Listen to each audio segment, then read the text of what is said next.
take us to the day that you met Babyface, that you knew that you wanted to maybe sign him. Yeah, that was special. Or that was the day the I walked into the studio with Midnight Star and Babyface. I didn't know who it was. There was someone singing a song called Play Another Slow Jam. This time make it sweet. And I was like, oh man, who is that? Who is that voice? It was sounding so sweet.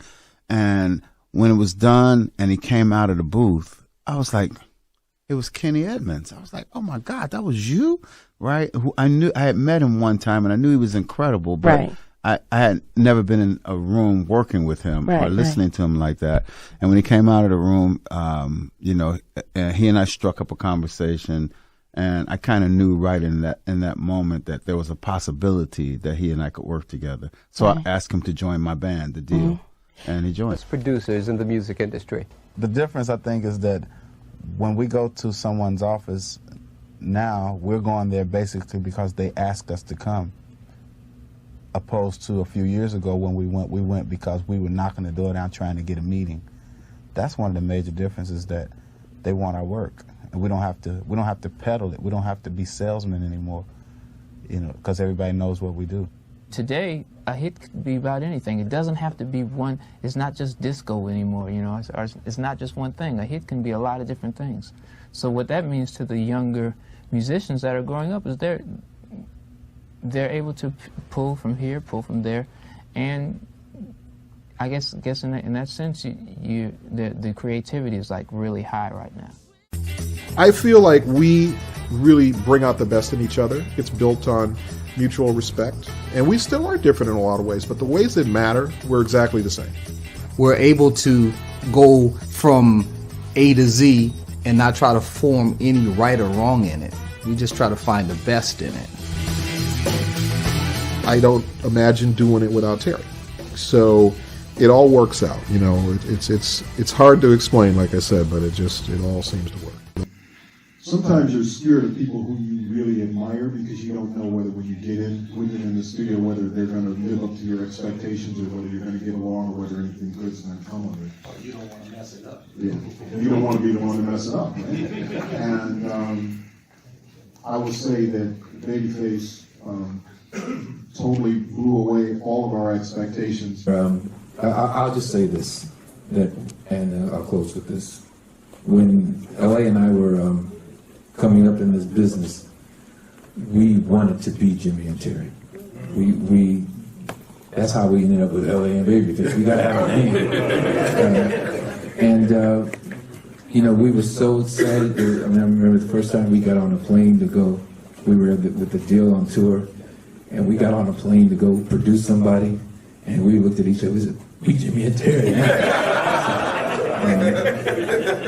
And then the first time I think we actually saw them in person, we saw them, there used to be a club called Carlos and Charles. Carlos and Charles, oh yeah, on Sunset. And we saw them across the way. And said, oh my God, this is Jimmy and Terry. Should we say something? I ain't gonna say it. And I think LA went up there and we just told them that we were fans then. And they were so cool, you know, to us. You know, introduced us to Clarence Avant. And that's what, that's the kind of people that they are. Because you understand that in this business, many times people don't help each other. And especially other writers and producers, people that are doing the same thing. But they were like, let me give you a hand. We love that you're doing it, and welcome to the business. So, much love to you guys for that. More Billboard #1 hits than any other songwriting production team in history. 5-time Grammy Award-winning Jimmy Jam and Terry Lewis are responsible for decades worth of the most iconic R&B, pop, and funk classics. Jimmy and Terry will go down as the first super producers. Hey, welcome. So let's get right into this. Antonio Marquise Reed, Kenneth Brian Edmonds, James Samuel Harris, and Terry Stephen Lewis. We know him as L.A. and Babyface, Terry Lewis, and Jimmy Jam. These four men, wow, when you look at the soundtrack of the 80s through 2000, they're so responsible for so much of the music that is a part of our lives.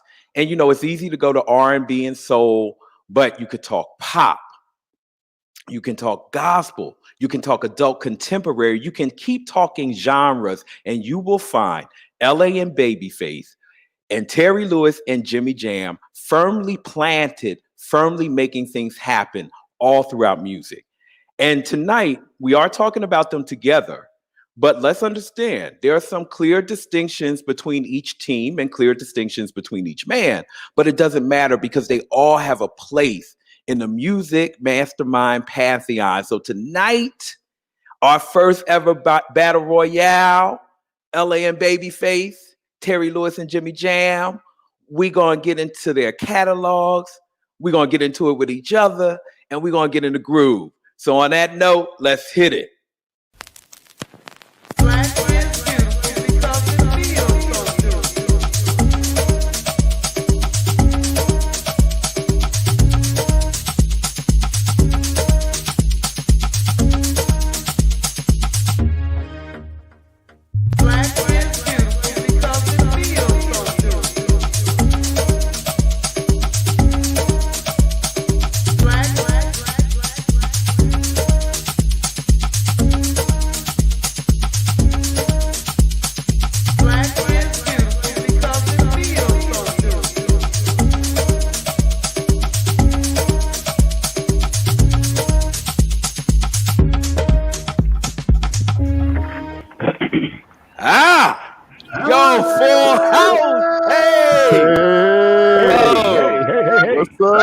What is going on? Hey.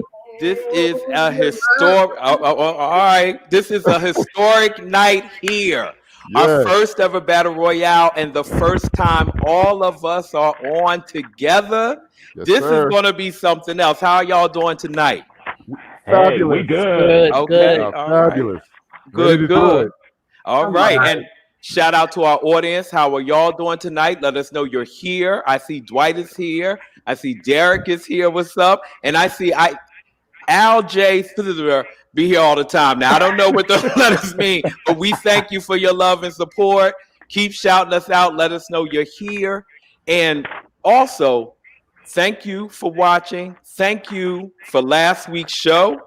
Those of you who got to see it, we know there was some things that happened. You know, we was doing stuff we wasn't supposed to do when the copyright folks came through. That's all right. We cleaned it up. It's up on YouTube. We want to give a special shout to David Sosa, who joined us last week. That show was crazy. So definitely check it out and definitely continue to support and download his first album, Journey to Love. So all us here, let's get into our toast and then let's get into the show. I don't want to do the toast tonight. We all here. I think somebody else should do it. Eeny, meeny, miny, Rainier. Hook us up. Look. I'm still feeling it from earlier, so I don't know how the person is. But you holding the glass, boo. Well, see, look what happens when you get put on the spot. So even though we're here for music, I want to toast all of us. I do, because this is the first time we've all been together. We have so much fun. We are absolutely like family. And so tonight, I want to toast us. All right. I'm here for that. All right. All right. Cheers. Cheers. I got to cover it. Cheers. Thank you, Rainier. And yes, I am sports drinking tonight. Do not ask any questions. Just appreciate the love. So I'm making up for you. I know that's right, because that's a tall glass and it's already near empty. And we had just got out the pre-show. So it's so look, save it for the battle. So we're here for the Battle Royale here tonight. And before we get into it, and let's just say, Savannah, we see you. Thank you for joining us and in love. Savannah, Trevor loves you. Trevor, Savannah loves you. And I'm sure you love back. Hey, Janice. Love Savannah too. There we go. Love is love is love. Hey, Janice, little sis, what's going on? So we see folks coming in. And again, before we get into it, let's just say this. We're talking about four men who are all genius in very different ways. So this is not a kind of, throw them to the wayside, this. I would not have my life if it weren't for all of them and the music that they have contributed. So we're going to start there. Now, we ain't going to stay clean-fisted like that, but we will at least start there. But what I want to throw out to everyone before we get specific is, what do you think it is? Like, why, first, that their music dominated the way that it did and that it still resonates today? Anyone can kick in. No, you go ahead. No, you go ahead. Why do I think their music still resonates today? Largely because of the subject matter. The subject matter, they speak of love, of course, and they speak of the pressures that you go to when you get in a relationship, and then they speak of things that are going on in the world today, and problems that go on in the world today. So lots of times when they sing, when their various singers that they have assigned to do these songs sing these things, it is because they have chosen topics that are always going to be timeless, and thus, whether you listen to it today or whether you listen to it 30 years ago when it first came out, it's still going to be timely. Okay. Absolutely. Anyone else want to share? Sure. Or Trevor? Oh, go ahead, Keonde. I'm sorry, Trevor. Go ahead. Well, I agree with what you said, Donnell. Everybody can listen to their music. They have universal themes. What I like about all of them is that they work with everybody, just like Odu was saying, rock, pop, soul, gospel, everything. So if I don't like one thing they do, I'm sure there'll be something else that I like that they do. So I might not like Janet Jackson, but I might like Pink or something like that, you know? So, hey, they have something for everyone. That's what I love about it. Yeah. Mm-hmm. Yes, Trevor, we heard you. This Janet Jackson thing we're going to deal with a little later in the show. But Keonde and Rainier, is there anything you want to add before we start to get into the specifics? Absolutely. When they both entered, the music world, they, as songwriters and producers, they were able to craft an identifiable sound for themselves. We know a Jam and Lewis sound. We know a LA and Babyface sound. But even with them having that specific sound, the artists that they worked for or worked with still had their identity intact. And that's a good thing when it comes to producing and writing for somebody, to make sure the artist still shines. And the music was crafted well. And if something that's crafted well, it's going to stand the test of time. And that's what their music has done. All right. And Rainier? Well, I think that we've entered a time where music, and I don't want to, please don't nobody write me about this, but music is different now. Music is different now.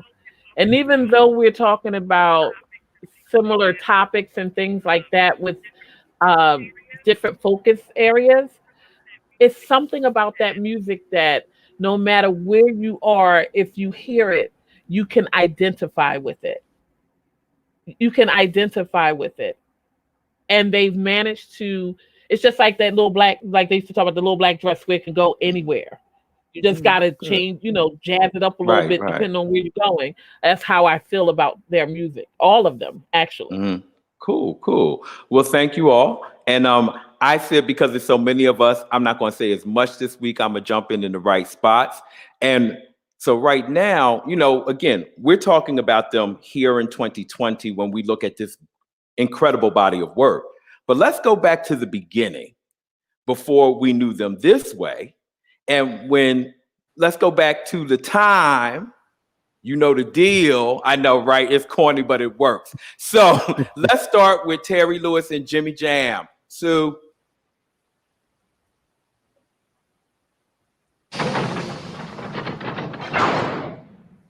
This is a story about control. My control. Control of what I say and control of what I do. And this time I'm gonna do it my way. Prince had told us we weren't allowed to produce any outside acts, but we had gotten the gig producing the outside gig in San Antonio. We got caught. And of course, Prince comes to me before the show and says, Jelly Bean, where's your buddies?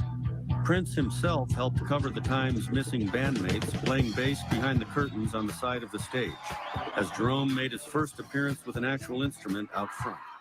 The tour ended, and maybe 6 weeks later, Terry gets a call from Prince, and Prince goes, "Meet me at Sunset Sound at 5 o'clock." So when we got there, we walk into the room. It's Prince, Morris, Jesse, and then myself and Terry. So we sit down, and Prince just goes, "I told you not to produce outside bands. And you guys produced the SOS band. So you're fired." Okay.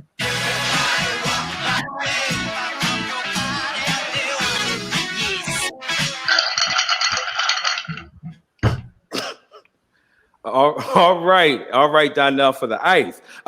So that is a little bit on kind of how they went from the time to their own project. And shout out to Mike Judge's Tales from the Tour Bus.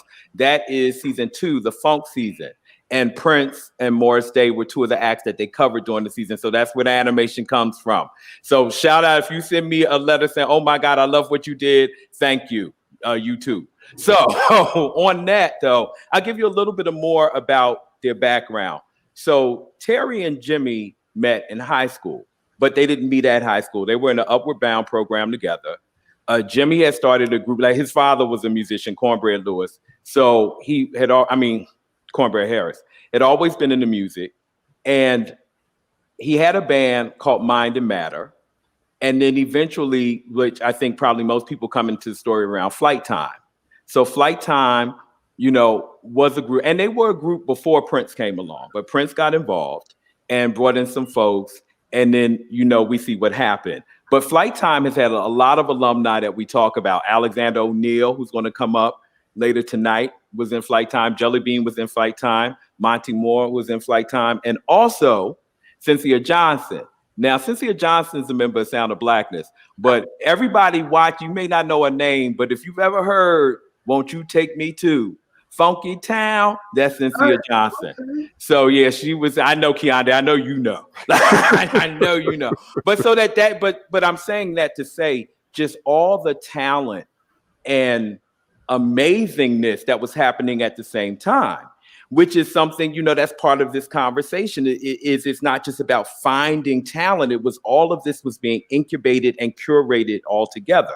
So that's a little bit about the time. So we'll go into some specific favorites that we have. And Keonda, you started off. All right. So I love the time. I always have. But my favorite song by the time has always been The Walk. The Walk is my joint right there. I was aware of their first album and it was cool, but it wasn't until their second album until I really started paying attention.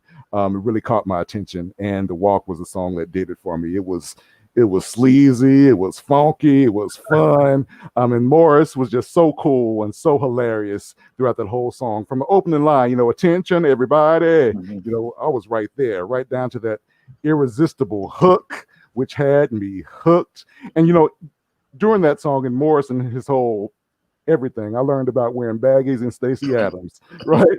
And easy access, all that. And right down to the military drill, hut 2, 3, 4. What the hell are we fighting for? Walk. Yes, but the icing on the cake was my girl, Vanity. I was waiting. You know it. Vanity being the female voice in that song. And it's hilarious when he's taking off her jeans in the car, and when he gets them off, he says, "Mary, sweet mother of Jesus." Damn, baby, how you get all that in them jeans? That just topped it off. That song was just so fun. And I wish that was a full-length video to that. That would have been hot back in the day. Yeah. It would have been real hot. But it's just a fun song, and it's still my favorite song by the time. Yes. All right. And Renee. So, being that I'm the baby, don't say nothing, Keonda. Yeah, we have a thing. Yes. But for me, it was 7779311. And because I think it had, why it stood out to me were 2 things. While I was a kid, so the numbers, kind of that just it caught my attention. The other thing that caught my attention, and it didn't resonate until I got grown, was the drum. Mm-hmm. To this day, that is probably one of the only songs that you will never see me dance off, because I'm on like the 16th, 14th kind of thing, because that drum, they say that the drummers have a hard time replicating that particular drum in that song, because it comes in such an odd way. And we know Prince produced that song and did a lot of the instrumentals himself. Like, he laid that song out, but that drum beat, he did not make that. That was actually programmed into the drum machine that he had already gotten from David Jabridi. It was already programmed inside of there. He just altered it so that it fit the song. And so for me, that is one of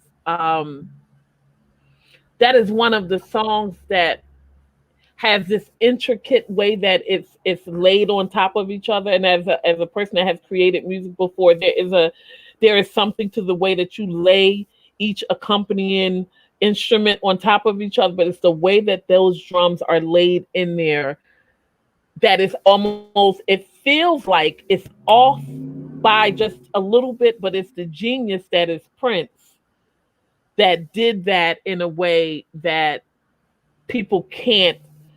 They have a challenge hitting that. I can't even do it right, because I look real cartoonish, but it just hits on the side a certain type of way. And the funny thing was, they said that was actually the guitarist. It was actually his phone number. Oh, wow. Okay. And when the song became big, he had to change his phone. Yeah. Des Dickerson. That was Des's phone. Oh, get out of here. Get out of here. Well, I'm sure he might have minded all the calls. I mean, some of the calls, you know. Look, that's easy advertising. But that's why I love doing this. Like, I didn't know all of that. Like, thank you, Renee. You know, like, wow, okay, all right. Well, it's one of those time songs that has stood up. It's like that kind of at a college campus somewhere after COVID, because they ain't doing it right now, at some college bar, that's going to come on. Somebody's going to put that on and people are going to go insane. And, you know, and that's what, there was a brilliance in the time of these kind of imprints songs, the understanding that the simpler it was, the almost in these instances, the more life it would have, because it didn't take long to get it. And that, you know, that's the brilliance, I think, of what the time was doing in that moment. And then, like we saw, they got kicked out the group. I think they're cool with it, though. You know, like, I think it's all right. But as we talk about the time and the deal, folks, add on to the comments your favorite time and deal songs. And speaking of the deal, let's get to the deal.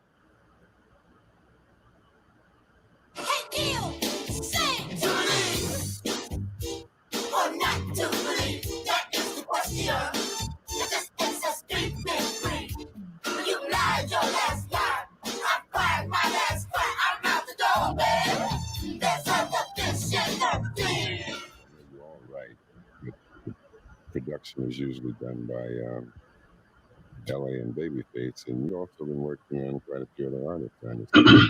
Yes, Pebbles, whom we just saw. Right? Yes, Pebbles, Girlfriend, and The Whispers, Rocksteady and In the Mood, Shalimar's Games and Circumstantial Evidence. And did I leave out someone? We're working on Bobby Brown right now. Can we go in the studio on him right now? Formerly with the New Edition, yeah. Karen White from Warner Brothers. Tony Gill. Lovely lady. Johnny Gill. Johnny Gill. We can't leave out Johnny Gill, but I think we can go on. Tell me, LA, what happened? What caused the change? I think time just changed. We've grown since the last time we were here. It was a couple of years ago. And I think we just have to do something different so that it'll stay interesting to us, too. Yeah. I think it's interesting. I think your music sounds great, too. Want to come back and do another song for us? The Deal. See if y'all remember this one.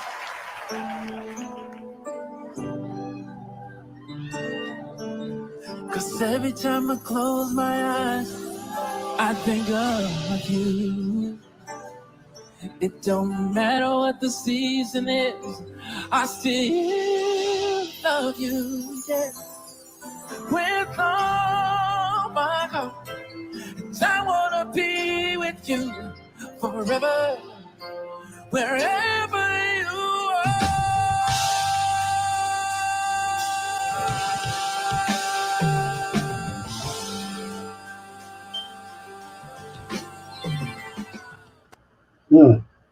Yeah, go ahead, Babyface. We can't hang with you for the whole note, but you did that, bro. You did that. So the deal originally, the band's name was Essence, and they changed it to the deal. And this is what L.A. Reid says. He said the band members were all going through a lot, and they had to deal with a lot, so they changed the name to the deal. So now I don't know, but that's a good one. I like that because I always thought it was like, what's the deal or something. But we all going through a lot, so the deal I can get with that. I totally understand. And they were a local band in Indianapolis along with Midnight Star, and they were cool with each other. So the deal was putting together their demo, and they didn't have a keyboardist, so they hit up Bo Watson.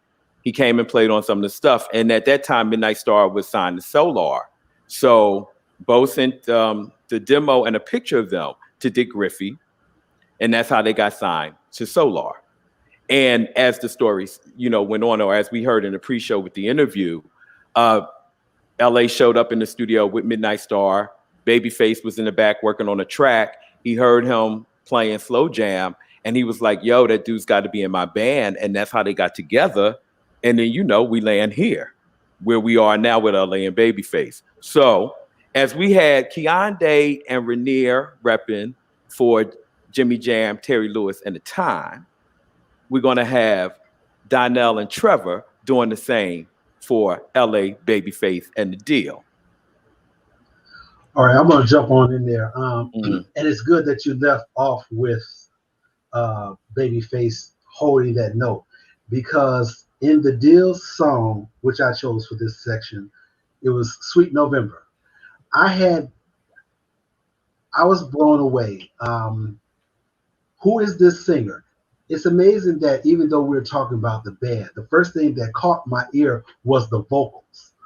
Babyface was holding this note from here until like over a good 8 to 10 bars in this song. I was like, who is this? And then he does another thing that I am a big sucker for in this song, was that he was harmonizing with himself at the in the climax of that song. And it just really just knocked me right off my feet. Now, I had not heard this song. I heard this song like out of sequence. I had already known Two Occasions and I Met My Baby at the Bang Bang Gotcha Shoot 'em Up movies. I had already heard these songs. They had already done that thing. But Sweet November came, even though it came chronologically before those songs, I heard it later. And Babyface just knocked me out. I think, Ojo, you saw that I put a post today on our group that said Babyface has always had a secret weapon in his arsenal of singers, and that is himself. Because that boy know he can carry a note. And hearing him do Sweet November, I was like, okay, you got it. Wait a minute, it's a band. Oh, okay then. Well, yes, come on with it. Yes. So that's my song. All right. And Trevor? So the song that I picked is by The Deal, Shoot 'em Up Movies. At that time, when I was very young, maybe a little bit older than the rest of y'all, but hearing that song, it just kind of did something to me. The juxtaposition of love and war, because he'd actually taken his girlfriend to the movies, and he was falling in love with her as people on the screen were shooting and killing each other up. So that kind of struck me a little bit. And I'm like, oh, okay, all right. I like what they're doing with this. And I like their voices. And then, I had never seen them before. I had never heard of LA. I had never heard of Babyface. I had never even heard of The Deal. And then when I saw them, I think I saw them on Soul Train. At that time, I was kind of dressing like that. So I kind of felt Dean them. West. I kind of Come felt on, them. Oak. Yeah, so I mean that was my song by them, and that introduced me to the deal, LA and Babyface, and I've been a fan ever since. Cool, cool. And you know, the funny thing, which is why I think it's cool to do it like this in this format, is I think we all, or not we all, but people kind of think, okay, the deal broke up and then LA and Babyface were doing their thing, or the time broke up and then Jimmy Lewis and Terry were doing their thing. But why do I always do that? Jimmy Jam and Terry Lewis are doing their thing. And it's like, no, like stuff was happening because Babyface actually had released his first solo album while he was still with the deal. Yeah. And the thing was they were weaning him out the group. So when Eyes of a Stranger came out, they was like, okay, you're gonna do one song. He ended up doing occasions because somebody didn't show up. And that was the one song. And it just so happened that song ended up being what it was. And then after that, it was Babyface leaving, but LA was leaving to work with Babyface. And then, you know, they had one more album on Solar, but clearly, you know, the deal, they were the deal. And they went on, you know, to do all the stuff that they did. And that's kind of what we're going to get into now, which is what happens next. So, there's a staple in Black life. Black life. Nah, y'all can write with Black life. You can't have Black life at that time without the Quiet Storm. It just was impossible to be in a black house and think you was going to be up late and some grown wasn't going to have on the Quiet Storm unless y'all was Jehovah's Witnesses or something. You know, and I'm not knocking that, but that's really the only place. And then you were sneaking trying to get you a little radio something or some little cassettes and something, and you had in your room. And that takes to the slow jam. And they are masters of the slow jam. Now, I'm going to let y'all talk about y'all songs, but I'm just going to say these words when it comes to Quiet Storm. I had so many songs I wanted to talk about too, and I can't, it's gonna slip out my head. But tell me if you still care about me. Yes. I was like, nobody said that. We gonna have to say, tell me if you still care about me, SOS Band. So I'm good. I'm good now. I'm gonna be quiet. I'm gonna roll back. But it makes sense since we talk. Well, I'm gonna roll up. Since we're talking about slow jam, it makes sense, and we referenced this song earlier, to talk about the song Slow Jam. So, Trevor, you want to kick it out?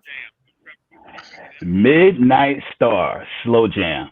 Just imagine a song, a slow jam about a slow jam. I mean, like, what? Come on, a slow jam about a slow jam. Let me tell you, you put that song on, you go to a house party in Brooklyn, where I'm from, and you get up against that wall and you whine. You whine up against that wall. So you're listening to a slow jam, talking about a slow jam, and you all in it. You all in it. I know I was. That's my jam. That is my jam. And then didn't Monica and Usher make it over? Yes, they did a remake. Yeah, they made it over, and I don't think they did anything different to it than Midnight Star did to it. So I'm sticking with Midnight Star. Yes. Yeah. Well, and I don't mind. I mean, well, Usher didn't do nothing. I mean, Monica is like really doing it. No offense to Usher. I like Usher, but you know, it's one of them vocal things. But Midnight Star, definitely. I mean, you know, we're purists. So in this instance, you have to go with Midnight Star, or Sue will eliminate you from the screen. Most definitely. So that's that. So, all right, is Hyundai? Yes. So, you know, there are so many slow jams in their repertoire, but I went with New Edition's Can You Stand the Rain? That is still one of my favorite songs. What's interesting is, you know, New Edition, we were all fans of them. I was, you know, a kid loving them. But they went from this boy band with the album Heartbreak. You know, it was produced by Jam and Lewis. And this album, and particularly this song, solidified them as being full-grown men, right? The song Can You Stand the Rain? And it's an incredible song. Everybody knows it, but I love the fact that Johnny, Ricky, and Ralph shared lead vocals in it, because in it just showcased that it was a new group. It was a brand new group. They could handle some adult material, and it was just on point. It was fire. When I hear that to this day, I'm like, that was damn, that was a jam. That is the jam. Mhm. So I'm always riding with Can You Stand the Rain? All right. Yeah. And you brought up something. Thank you. They put out so many slow jams. And so, folks in the audience, we see Dwight has joined us, some other folks. Add your favorite slow jams from Terry Lewis and Jimmy Jam. What is it with me and Jimmy Jam? And that's my boy. Please don't tell him. Please don't send him this link with me messing up his name. Well, send him the link anyway. We want him on the show next season. But definitely add whatever songs you think about that are slow jams to the side. I'll be shouting them out. And then we will go to Donnell, to a man we mentioned earlier, Alexander O'Neal. Yes, indeed. Before we get to Alexander, Keonde, I like what you said about a New Edition and growing into adults, because I think Johnny Gill's voice helped them be Absolutely. an adult group, because before Johnny Gill had released a couple of albums, and they didn't know what to do with him. And his decline was going fast, and then they stuck him in the New Edition, and it ended up being a perfect fit. So that was perfect. So now the song that I chose for the slow jam was, it wasn't even a release. It's called Sentimental. It's from Alexander O'Neal. It came after the Hearsay album. It was on the All True Man album. And he's just basically singing about his life and how he remembered himself as a kid, and how his mama would call him from outside to come in to have dinner, let me help my baby fix their plate. And he's just basically singing that we all have memories, and when I think about them, I get sentimental. And it's a very, very sweet song. It's a little bit of a tearjerker. In fact, I listened to it a couple of days ago, and with me just having my grandma pass a couple of weeks ago, and I listened to that song and I boo-hooed like a baby. And it wasn't a sad cry, it was a cleansing kind of cry. And it was and that song has always helped me, even before grandma died. That song has always, because I know that whether you like Alex or whether you don't, whether you lost someone or you haven't, that song will touch you in some way. It's on the All True Man album. It's called Sentimental. Look it up. Okay. All right. Thank you. And I mean, and you're touching on this piece of that their songs, there's always a place for their songs in your life in some way, shape, or form, which is beautiful. And then you got real Jesse Jackson with it. He was the new addition to New Edition. I said, all right, bro, I had church up in the groove. And Rainier, you better play on those. Yeah, I was like, play on them words, boy. So the song that I picked for the slow jam was After Seven's Ready or Not. Like, I was like about 14 years old, and I think I just remember, I give you the sun, the rain, the moon, the stars, the mountains, I'll give you the world. Like that. Here's the ha-ha, because when I was younger, I can remember the guys quoting lyrics from songs as they're like, I'm picking you up kind of thing. So, they slide up, I give you the sun, the rain, the moon, the stars, the mountains. So we be like this. Okay. So, and I mean, here were the older siblings of Babyface, and just this was, I think, their third record off their debut album, and I don't know, I was crushing on them in this way. Like every time they would sing, I was and Only Kevon. Baby, that tenor was death, honey. That tenor of his is, oh my God, yes. Yeah, and we know we lost one, I believe, last year, Melvin. But at the same time, it's just like, even if you played that song now, like the people, the young ones that never heard it, they would be like, word. All you gotta do is drop a little auto tune on it or something, but those words, you can extract all of those words and it becomes like its own poem. Yeah. And you would give up, no offense, I'm just be real, you would give it up. Someone laid the words on you the right way, you would definitely be like, oh. Oh, okay. Oh, okay. All right. Now we venturing into the after show now. Hold on. Hold on. We still got the children awake trying to learn about the music. We don't need to tell them all that. But no, you know, like ready or The not. children are on the screen. While The we children are sipping- on the children screen. are on the screen. While we sipping our cocktails, right? Yeah, While we right. sipping The our children cocktails. are here. But no, man. Like after, I'm sorry, Rainier. AC, you want to add? Oh, somebody said. All right, Dwight said panties drop. So okay.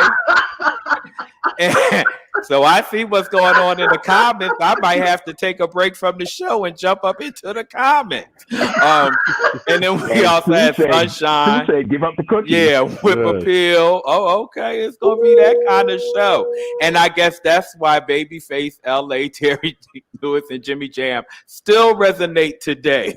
Because we still want to drop the panties. Because we still are dropping the panties. But, no, this I was getting ready. I was getting ready to do the wrongest segue. And this is live, so I'm gonna do it like this. So with a lot of the songs we talked about, you know, they're male vocalists.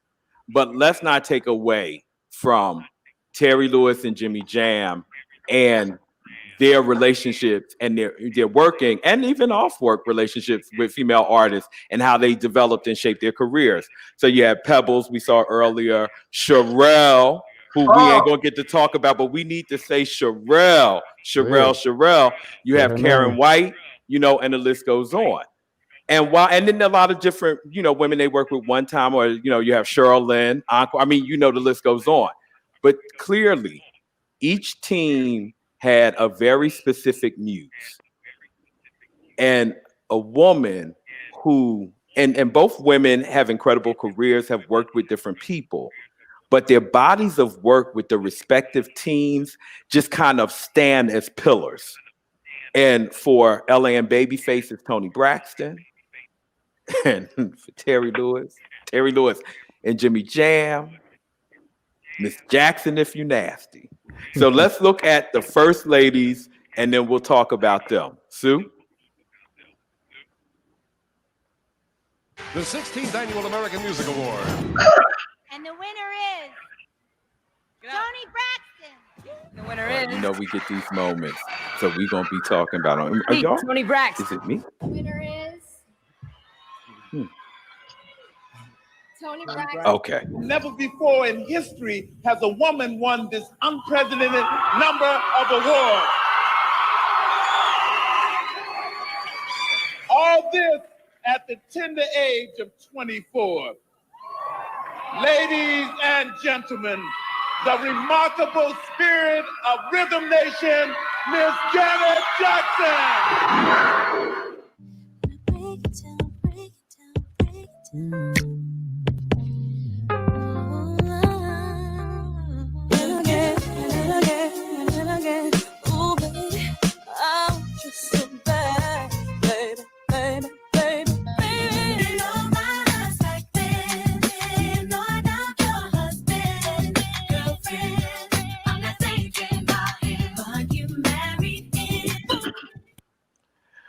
All right. Now, I don't know if people saw the very beginning of that because I don't want to hear about Janet favoritism. The opening part was actually this series of Tony Braxton winning awards, but something happened and we froze and we came back up and then Janet was there. But you know, if Janet was here, we all right. We good.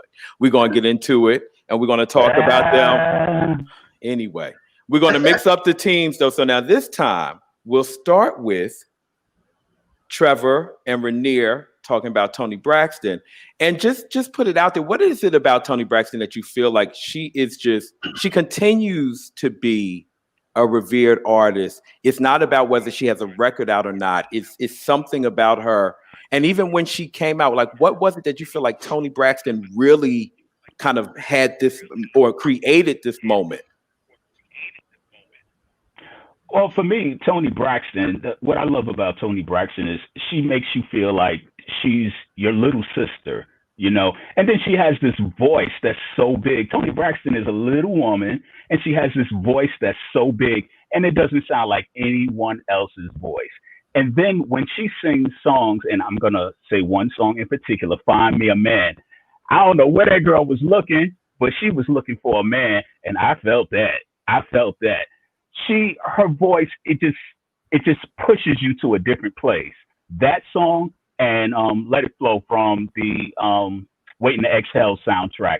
The first time I heard that, like the first few notes that she sang, believe it or not, I thought it was Tracy Chapman. And then she started singing. I was like, this ain't Tracy Chapman. But that girl, she does something that just gets to you.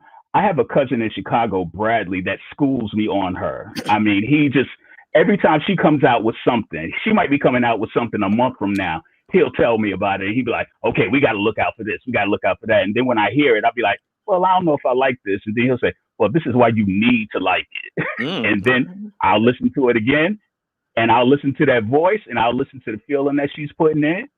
And we got it. Right. Yeah. Right. Love Toni Braxton. Yes. And Rainier, before you go, I want to just say out loud what Mr. Solo Nolo typed. Toni Braxton was the smoke. Babyface was the fire. I like that. That's okay. All right. Come on, Mr. Solo Nolo. So go ahead, Rainier. Toni Braxton, that voice, like, you know, when you my song for her was 7 whole days. Just, you know, not a word from you. Like, she brought that thing from here, and her voice is distinct. Like, when you hear it, especially now after going through all of the Unbreak My Heart and, you know, all of the songs that she's done, when you hear it, you know that's Toni Braxton, or you're part of you will go, oh wait, I gotta see who that is, because that sounds like Toni Braxton. She has this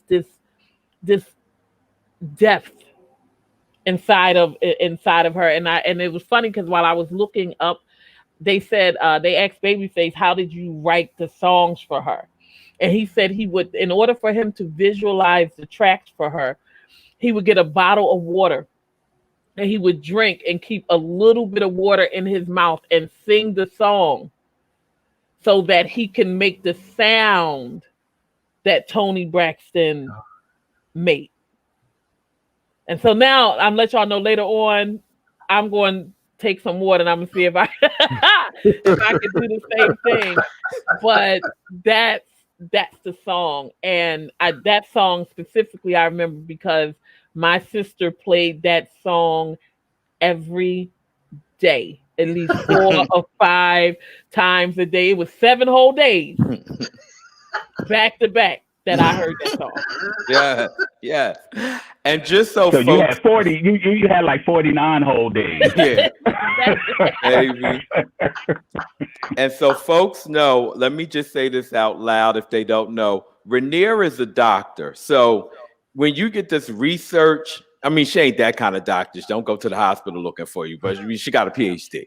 So that's why we get that kind of research like that. She comes, and not that everybody else on the team don't do it either, because they come up with some stuff. But Rainier is like, yes, and he drank the water and all this. I'm like, I'm sitting here about to try to drink some Gatorade and see if I can make it happen too.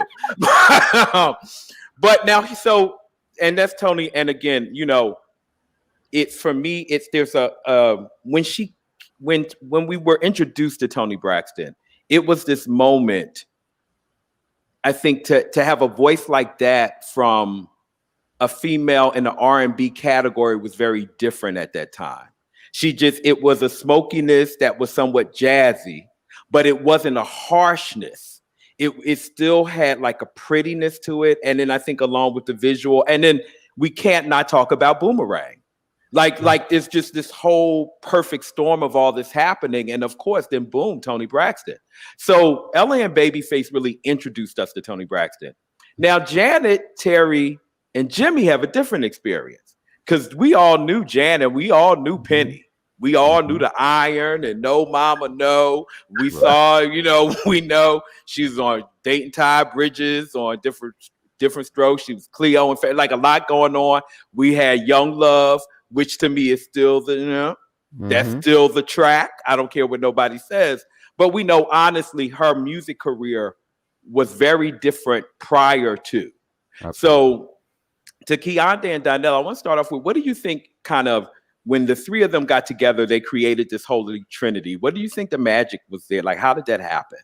Well, to some of the stuff that you already said, and Donnell, I want to I'm sorry, Trevor, you said Tony Braxton's was everybody's little sister. That's what Janet was to a lot of people. Initially we saw her grow up to become this full-fledged artist, this full-grown artist. And they entered her lives. Jamie Lewis entered her lives at a perfect time where she said, okay, we did these 2 albums before. They were cute. They were wonderful. But I'm grown now. And I have something specific that I need to say. I need to break away from the shadows of my family. I need to move forward. And they created a sound for her that she could step into, stand in, and be the authority over. And with that Control album, they did exactly that. They coined the phrase, she's Miss Jackson now. And that you had to respect that. The music was tight. The music was on point. She looked phenomenal. I remember the first time I saw What Have You Done For Me Lately? And I was a fan Janet before, but when I saw that video, I'm like, I don't know this Janet. Who is this? Yeah. Right? This is another person. This is a woman right here. And it only went on from that to Nasty. Nasty just blew my mind. Yes, Nasty blew my mind. But we saw another person develop. We saw a woman step into the scene, and that's why it worked. They had the sound, she had the authority, and they just put it together, and absolutely worked. And the song that I chose for Janet is Moist. Y'all know Moist? If you don't know Moist. Moist is sexy, sultry, and seductive Janet. It falls in a tradition that was started by Funny How Time Flies. And Moist is one of those songs that Janet just absolutely kills. And Odu, just give me just a second here. But some other songs to point out. Love Will Never Do gave her another sound. Yes. Sue, cut and the him body off. that loves you. I gotta do it. The body.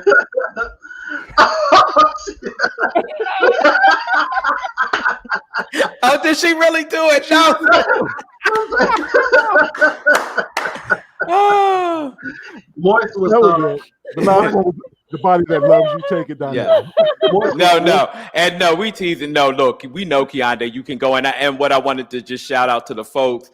Janet's #1 fan of all time is in the room now, Aaron. So I know he's going to shout out some Janet favorites. He'd already shouted out his baby, Keonda. We see more Janet songs coming. Add some Tony songs. When I think of you, yes, I see that, Derek. And then Donnell. Good lead in, Keonda. Yes, Moist is my one of my favorite songs from Janet. It's from the Demita Joe album, which flopped in comparison to the other albums that had been produced before with Jimmy Jam and Terry Lewis in it, because the Demita Joe album was released shortly after the whole Super Bowl debacle. And I'm glad that Janet had the audacity to prove her womanness throughout the Control, the Rhythm Nation, the Janet, the Velvet Rope albums, because she sure as hell needed it when it came time for the Demita Joe album. I like Janet because, yes, her artistry is great, but because of her resilience. She took the best shot from the media after the Super Bowl thing.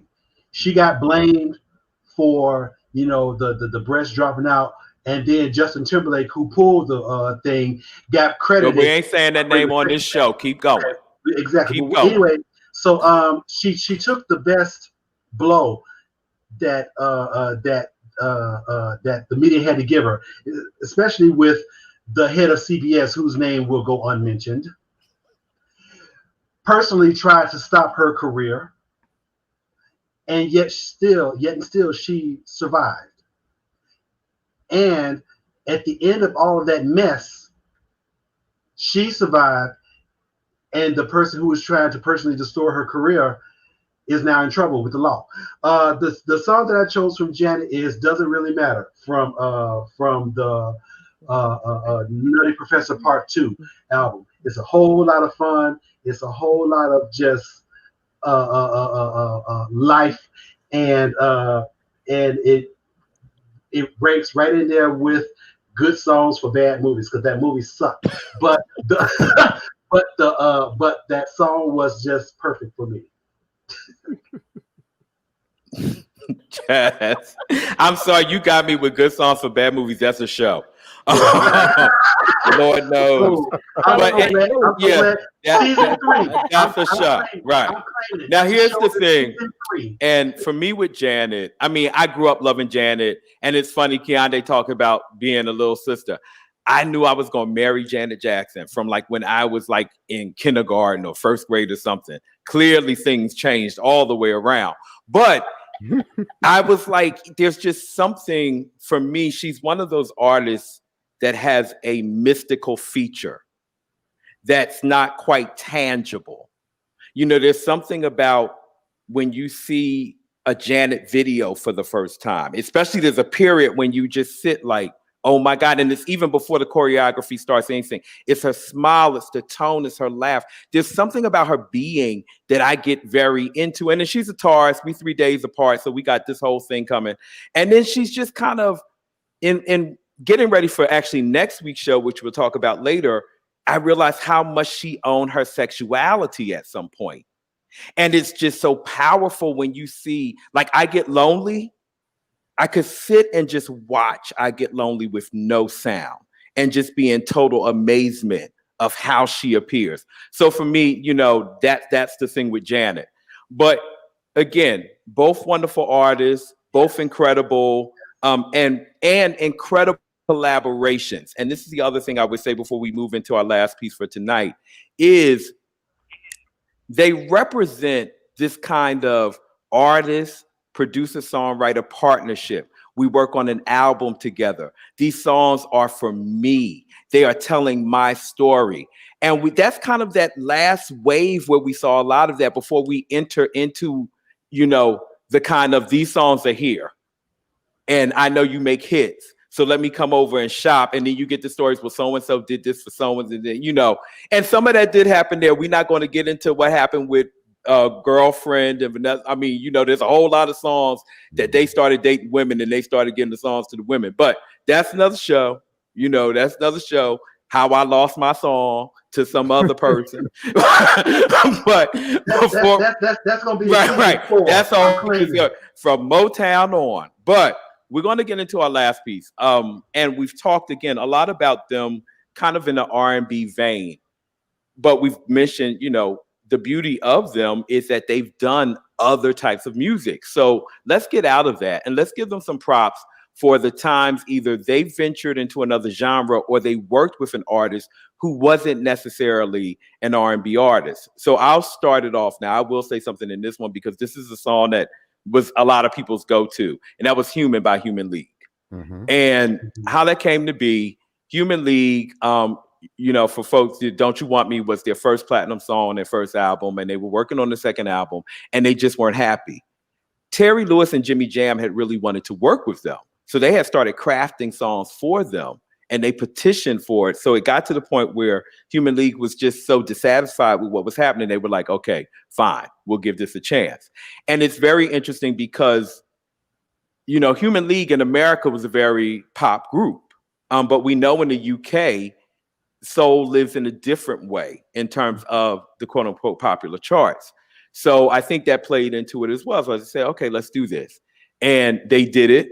Song went platinum, went #1 in almost every country. And it also went #3 on the R&B charts for Human League. So that's the beauty of kind of opening yourselves up. We've talked about it on other shows when artists, you know, decide to do something different and how powerful that can be and how you can reach, you know, new folks and cover new ground. So that's Human. Now, who's supposed to kick it off now when we talk? Well, I know it's Rainier actually. So Rainier, because you, oh no, I'm sorry. Wait, Rainier, Keondae. Because Rainier, I got to say something about your song. Wait a minute. Go ahead, Keondae. All right. The song I chose was Days Like This from Sheena Easton.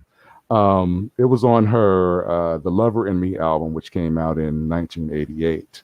And Days Like This was, you know, it was a fun song. Now, mind you, this was 4 years after Prince had turned her out, you know, with Sugar Walls and Strut. Right. You know, because, you know, she was a pop princess and then Prince. She was on the morning train. She was on the morning train, baby, calling on the telephone, and then next she was at Sugar Walls. I said, well, what happened to the Scottish laugh? What has happened to her? It is not for your eyes only anymore. No, it is for not. everybody. But go ahead, Keondae. I'm sorry. That's all right.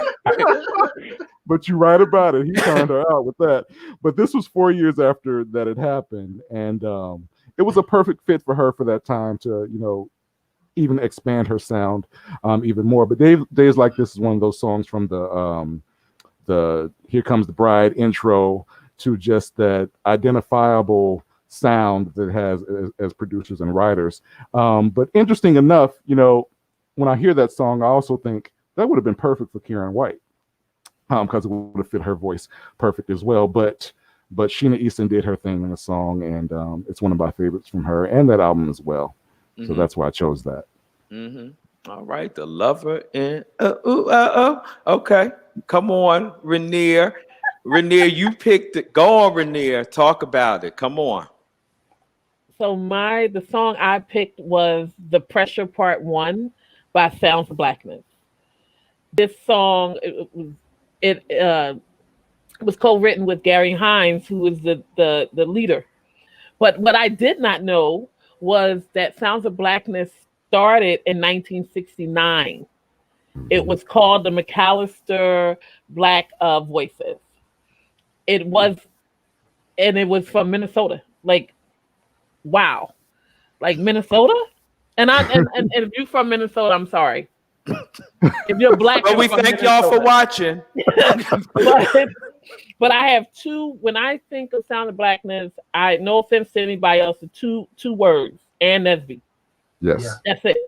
Yes. That's it. So for me, The Pressure, I still use that song to this day. When I am, back against the wall, more bills than money can pay, like that's a song that to me you could be listening to on a train and be laid out. Now in New York they're gonna step over you, but you'll lay out because it just touches something down in here. And it's something about the Sounds of Blackness. I don't care if it's Soul Holidays. I don't care if it's optimistic. I don't care what it is. It's just something about Sounds of Blackness and, no pun intended, the evolution of the gospel. How they manage to always make you, I always feel at home when I hear Sounds of Blackness.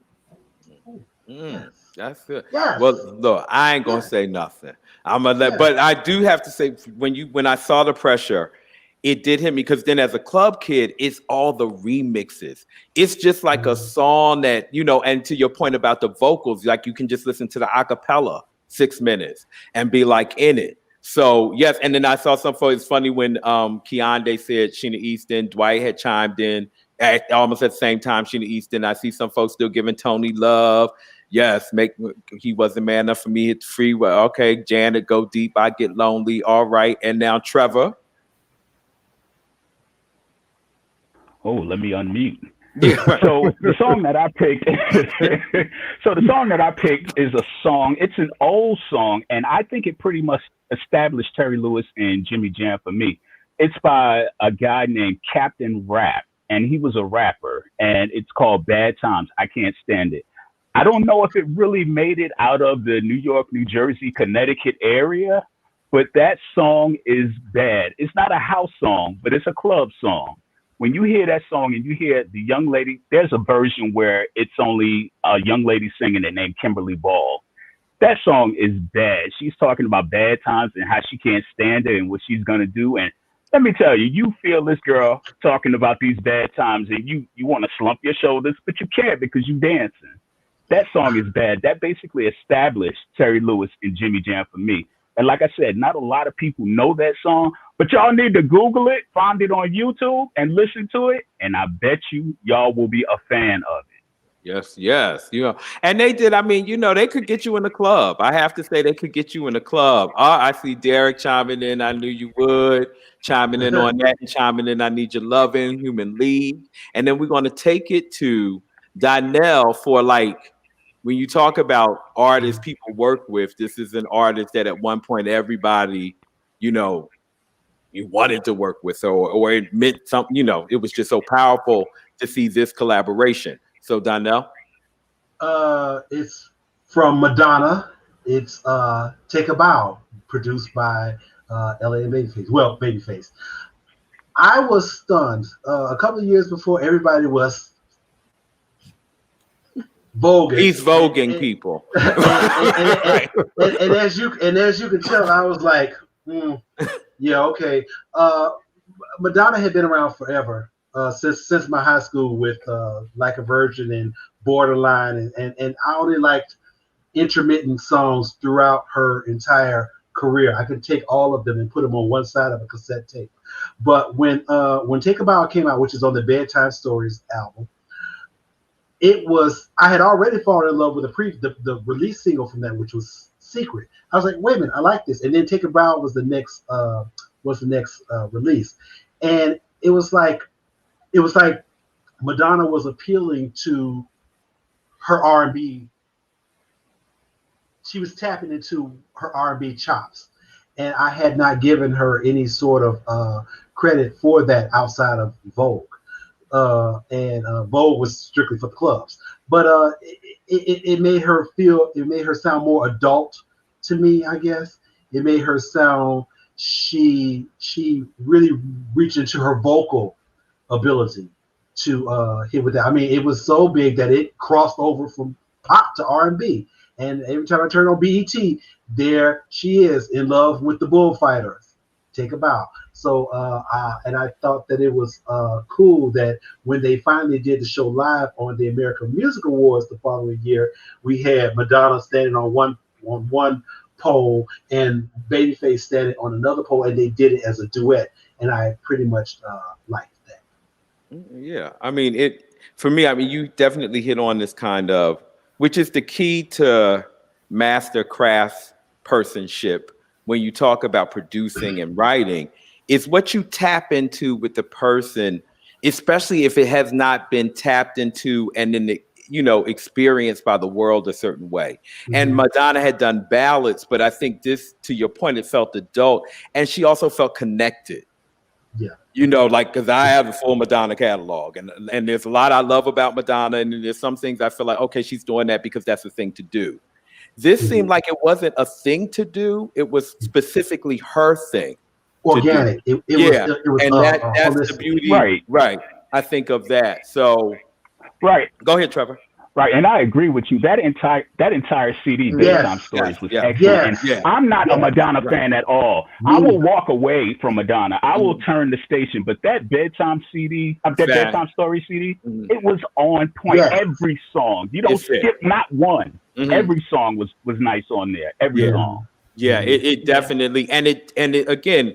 It wasn't like, okay, so what's the big thing? Because I need to do the next big thing, and I need to have the video. I mean, even though what's the video with the boxes? Human Nature is that? That's the jam. That's the jam too. I know on the show we're gonna have to say that, but that is nasty. So, but what she said, but before you go on, what she says at the end of it, absolutely no regret. I felt that. Yeah, absolutely no regret. Yeah. So that, you know, that's the beauty. And again, as we wrap up, that's the beauty of Terry Lewis, Jimmy Jam, Babyface, LA, and why for me the music still stands is one, it is so many memories. I mean, just as we all talked about kind of figuring out what we would pick for this week or what we would showcase, just all the moments it took us to. And then, you know, their ability to transcend, because, you know, we don't say it, and I really think it's because he's black, but, you know, Babyface had like a country #1 song. Like, he's just all over the place because it's just, that's who he is. And what I want to say, because we did say there are some differences. I think there's this other piece of Babyface as a performer has, you know, been the one to kind of be out there and transcend just writer producer thing that we talked about, his vocals, etc. And people don't really own that. So I just want to say that out loud to really shout him out just as a showman, because his shows are incredible. So, you know, y'all, we're going to keep the conversation going in the group, you know, find in the group, it's in the Groove Thang Facebook group. That's like the link. So find that. We want to shout out all of you for watching and continue to support. And if you haven't noticed, it's not just it's all 5 of us this week, but we all got on like stuff. And don't say nothing about Keon Day because he got on a different t-shirt, but that's an In the Groove t-shirt too. But right now we just launched our merchandise shop, In the Groove. Thank you, Derek. 15% off apparel right now. So come check it out. There's t-shirts, mugs, and more. It's aprons, it's bandanas, et cetera, et cetera, et cetera. So we're going to do that. And before y'all head out, hold on. We got to shout out Sue. We got it. All right. And that was actually one of my first designs. I love that. And that's at the shop. That's at the shop too. Loud and Proud. Shout out Sue. Always doing what you do. And for next week. So next week is a special show. Every show is special, but this is one of those kind of, it's me and I have 3 guest panelists and there's a reason for that. So the show is Punani Power. Strong Sisters, Sexuality, and Song. And we're talking about Black women and sex and music. And not just kind of what we feel about them, but we're going to have sisters here talking about it. So you hear us talk a lot about Sue. Sue is going to be on the show. So you're going to get to see Sue in all her regalia and lipstick and fabulousness. Yes. We're going to have my sister, my heart, Shelly Nicole of Black Bush. We're going to send out some links so you can check out Shelly Nicole. Powerful vocalist, blues, rock, jazz, soul, whatever. And also joining us next week is the one and only 1/3 of the powerhouse group LaBelle, Miss Nona Hendricks. She will be here next week. So get ready because we know we've been in the group. We know how y'all go for them songs. So she's going to be here live. And it is going to be, I'm always hyped. And then I'm hyped. So get ready for next week. Yes, Jay, right? That's our sister. So everybody going to be here. So to take us out, and this is the one choice I put in this weekend. And we're talking about the songs. And so one thing I decided to do this week was watch the Babyface Unplugged, MTV Unplugged again. And I had the album, listen to it all the time, watch the concert. And it got to End of the Road. Now, I've heard End of the Road 100 times. I've seen this show before. I mean, I've seen it before. But it took me to, so you know how in all our families, cousins kind of have sets based on age. In my, like you go to family reunion, this set of cousins got the basement. This set got the, based on your age and how you roll together. Well, I'm country with a big family. That's what we do. So anyway, in my set was my cousin Kevin. So Kevin had started, it was like his first, second year in college. And Kevin had transitioned from heart failure. And so we were going to the funeral. It was in Jersey. We were in Philly. And I remember driving there. We heard like End of the Road 122 times. Driving back 175 times. Now, this is a 2-hour ride, mind you. But that was like how that song was in like that summer. But just when I heard it this time and played it, I just broke down in tears and it made me think about him. And this song, I mean, so, Kevin, I just wanted to play this out tonight for you and dedicate this to you and for anyone. So here we go. And we'll see everybody in the groove next week. Love y'all.